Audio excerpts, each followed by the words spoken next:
जय श्री कृष्णा। राधे राधे। प्रिय भक्तगण, एक बार महर्षि नारद ज्ञान का प्रचार करते हुए किसी सघन वन में जा पहुंचे।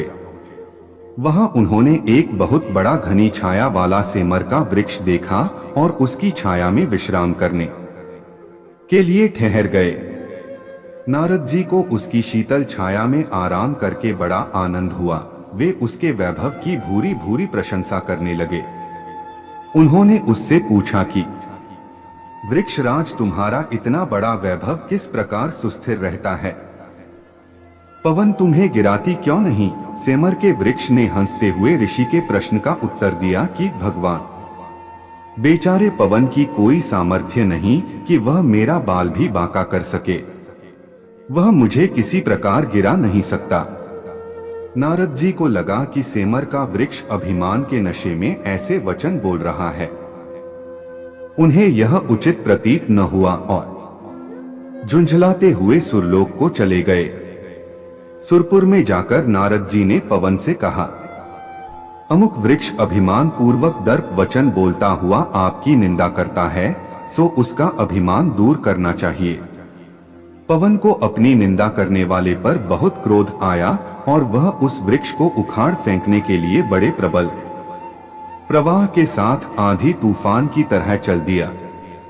सेमर का वृक्ष बड़ा तपस्वी, परोपकारी और ज्ञानी था। उसे भावी संकट की पूर्व सूचना मिल गई। वृक्ष ने अपने बचने का उपाय तुरंत ही कर लिया। उसने अपने सारे पत्ते झाड़ा डाले और ठूंठ की तरह खड़ा हो गया। पवन आया, उसने बहुत प्रयत्न किया पर ढूंढ का कुछ भी बिगाड़ न सका। अंततः उसे निराश होकर लौट जाना पड़ा।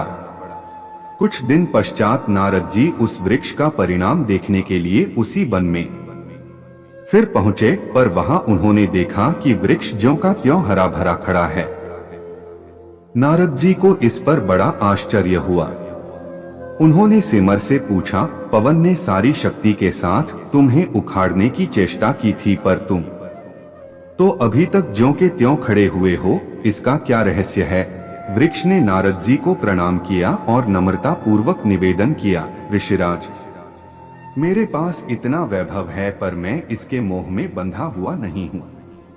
संसार की सेवा के लिए इतने पत्तों को धारण किए हुए हूँ, परंतु जब जरूरत समझता हूँ इस सारे वैभव को बिना किसी हिचकिचाहट के त्याग देता हूँ और ठूंठ बन जाता हूँ।